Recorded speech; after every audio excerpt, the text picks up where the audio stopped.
సుమన్ టీవీలో మీ personal and business promotions కోసం కింది నెంబర్కి కాంటాక్ట్ చేయండి. మిమ్మల్ని రకరకాలుగా అవమానించారు, హేళన చేశారు, రకరకాల కామెంట్స్ చేశారు, సోషల్ మీడియాలో మీ గురించి మీమ్స్ పెట్టారు, ట్రోలింగ్ చేశారు, పెయిడ్ ఆర్టిస్టులు అన్నారు. రోజా గారు కావచ్చు, కొడాలి నాని గారు, వంశీ గారు, ఎవరైతే మన బొత్స సత్యనారాయణ గారు, అమర్నాథ్ గారు, అనిల్, ఇలా రకరకాలుగా అందరూ మిమ్మల్ని విమర్శించారు. ఏమంటారు ఇప్పుడు ఈ రిజల్ట్ని బట్టి? ఎవరైతే ముందు అమరావతి మహిళల మీద ఉక్కుపాదం మోపారో వాళ్ళందరూ ఫస్ట్ రౌండ్లోనే ముగిసిపోయింది, వాళ్ళ అంకం ముగిసిపోయింది. కొడాలి నానిని ఇవాళ సపోజ్ కొడాలి నానిని తీసుకుంటే ఏ రకంగా ఆయన కొడాలి నాని అనే పేరు మర్చిపోయి బూతుల మంత్రి అనే పేరు వచ్చింది. పాపం గుడివాడ అని చెప్తే కొడాలి నాని ఊరా అని చెప్పి గుడివాడ ప్రజలను కూడా అవహేళనగా చూసిన రోజులు ఎన్నో ఉన్నాయి. అదేవిధంగా గుడివాడ అంటే ఒక రౌడీజం, ఒక క్యాషినో అని చెప్పి ఈ రకంగా డెవలప్ అయిందని చెప్పి ఈ 5 సంవత్సరాల్లో గుడివాడకు కూడా పేరు నామకరణం మరో విధంగా చేసే విధంగా ఈ మంత్రులు తయారు చేశారు. రోజా అంటే తనే పెయిడ్ ఆర్టిస్టు, తను పెయిడ్ ఆర్టిస్ట్ అయ్యి మళ్ళీ మమ్మల్ని పెయిడ్ ఆర్టిస్టులు అన్నది. ఇప్పుడు పక్కనే మాకు 3 రాజధానుల శిబిరం అనేది ఏర్పాటు చేసి పెయిడ్ ఉద్యమం జరిపించి ఆ పెయిడ్ ఆర్టిస్టులతో ఉద్యమం జరిపిన గురునాథం మా శిబిరాల్లోకి వచ్చి ఆ ఉద్యమాన్ని ఏ విధంగా ఏ పందాలో నడిపించాడో, తను ప్యాకేజ్ ఏంటో, తను ఏ విధమైన ప్యాకేజ్ తీసుకొచ్చి జనాన్ని అక్కడ కూర్చోబెట్టాడో వివరంగా చెప్పి ప్రతి ఒక్క మీడియాలో వివరణ ఇచ్చారు. దాని గురించి మనం ఎక్కువ చెప్పుకోవాల్సిన అవసరం కూడా లేదు. ఎప్పుడైనా రైతు త్యాగ ఫలం అమరావతి అనేది చరిత్రలో చిరస్థాయిగా నిలిచిపోయింది. అదేవిధంగా రైతు అనేవాడు పండించే ప్రతి ఒక్క పంట రైతు పండిస్తాడని అన్నం తినే వాళ్ళు ఎవరు కూడా మమ్మల్ని విమర్శించలా. మరి ఏదైనా మెడిసిన్ తిని బతుకుతున్నారేమో మిగతా వాళ్ళందరూ మమ్మల్ని విమర్శించారు. ప్రతి ఒక్కళ్ళ విమర్శ కూడా మేము స్పోర్టివ్గా తీసుకొని వాళ్ళు ఒక మాట అంటే ఆ మాటకు తలోంచి మెల్లకుండా కూర్చోకుండా దాన్ని ఇంకా ముందుకు తీసుకెళ్ళి ఈ ఉద్యమాన్ని ఇన్ని రోజులు కూడా అహింస అనే మార్గంలో మేము ఎంచుకొని ఈ ఉద్యమాన్ని నడిపించడం జరిగింది. ఎప్పుడైతే అమరావతి రైతుల మీద ఉక్కుపాదం మోపాడో ఉద్యోగస్తులు మేము బతిమాలి బామాలం, మేము రెడీగా ఉంటాం వైజాగ్ వెళ్ళటానికి సింటమ్స్ మాకు ఇచ్చారు. వస్తే మాకు కనపడిన ప్రతి ఒక్కరిని అయ్యా బాబు అని చెప్పి మీరు వెళ్తే మీరు నష్టపోతారు, ఇక్కడ మీకు అన్ని సౌకర్యాలు ఉన్నాయి అంటే కూడా మాకు ఇంకా అక్కడ మెరుగైన సౌకర్యాలు ఏర్పాటు చేస్తాను అన్నాడు. మేము అక్కడికే వెళ్తామన్నారు. సరే వదిలేసాం.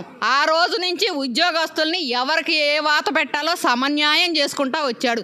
ఆ సమన్యాయంలో కూడా మరి పాపం ఉద్యోగస్తులదేంటి, మరి అంగన్వాడీ వర్కర్స్ ఏంటి, మాకు ఫైనల్గా దాదాపుగా ఇంత భారీ మెజారిటీ వస్తుందని మీరు ఎక్స్పెక్ట్ చేశారా?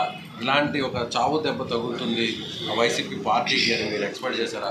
కొంతమంది మహిళలు కూడా అంటున్నారు, మీతో పాటు దీక్షలో పాల్గొన్నవారు, మా శాపం తగిలింది, మా ఉసురు తగిలింది అంటున్నారు. నిజమేనా? అమరావతి మహిళల కన్నీటితోటి ఈ ప్రాంతం అంతా కన్నీళ్లతో తడిసింది.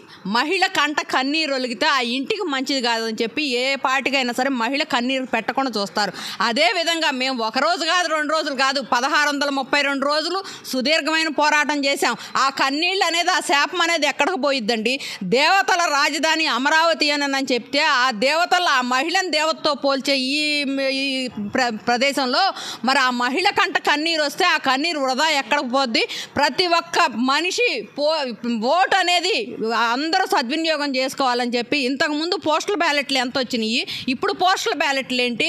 మరి మేము దాదాపు ఒక 40 రోజుల పాటు సుదీర్ఘంగా 11 నియోజకవర్గాలు అక్కడక్కడ క్యాంపైన్లు చేసుకుంటా ప్రతి ఒక్కరిని అవేర్నెస్ చేస్తే, అమ్మ పార్టీల సంగతి తీసి పక్కన పెట్టండి, మీరు అమరావతి రైతులుగా మీరు ఎన్ని కష్టాలు పడ్డారో చూసాము, మీ కష్టాల కోసమైనా సరే మేము మీకు ఓటేస్తామని మాకు చాలా మంది వాగ్దానం చేశారు. 100 ఎకరం భూమి ప్రభుత్వానికి ఇచ్చామండి. ఇదిగో నా మనవడండి, బిడ్డల భవిష్యత్తు ఏంటండి? 2 సంవత్సరాల నుంచి కౌలు లేదు మాకు, 2 సంవత్సరాల నుంచి కౌలు లేదయ్యా. ఈ బిడ్డల భవిష్యత్తు ఏంటి? చంద్రబాబు నాయుడు గారు రావటం మాకు చాలా సంతోషంగా ఉందండి. ఎందుకు భవిష్యత్తు లేదంటున్నారు? ఆయనేమో నాడు నేడు స్కూల్స్ పెట్టారు, అమ్మ ఒడితో అందరికీ కూడా డబ్బులు ఇస్తున్నారు, ప్రతి సంవత్సరం డబ్బులు ఇస్తున్నాడు అంటున్నారు. మరి మీరేమో భవిష్యత్తు లేదంటున్నారు. ఏంటండి, ఎంతమందికి ఇస్తున్నాడు? 110 మందికి ఇస్తున్నాడండి. అమ్మఒడి 110 మందికి ఇస్తున్నాడు. మరి మేము స్కూల్లో పిల్లల్ని చదువులు చెప్పించుకోవద్దండి? ఇంగ్లీష్ మీడియం తెలుగు మీడియం ఏమవుద్దండి? మా బిడ్డల భవిష్యత్తు ఏంటండి? చంద్రబాబు నాయుడు గారితో మా బిడ్డల భవిష్యత్తు అండి. చంద్రబాబు నాయుడు గారు రావటం మాకు చాలా సంతోషంగా ఉందండి. ఇత్తనం నాటినవాడు పంట పండిస్తాడండి.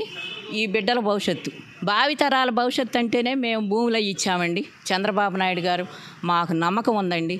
ఇవాళ బాగా హ్యాపీగా ఉందండి. బాబు గారు, చంద్రబాబు గారు, పవన్ కళ్యాణ్ గారు, మోడీ గారు, వీళ్ళ ముగ్గురు వల్లే అభివృద్ధి అవుద్దండి.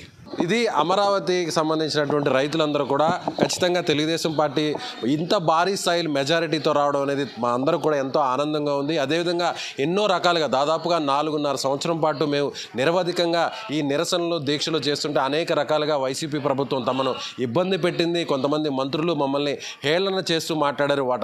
వాటన్నిటికీ కూడా సమాధానంగా ప్రజలు సరైనటువంటి బుద్ధి చెప్పారని అమరావతి రైతులు చెప్తున్నారు. కెమెరామెన్ లక్ష్మణ్తో విజయ్, సుమన్ టీవీ, అమరావతి నుంచి.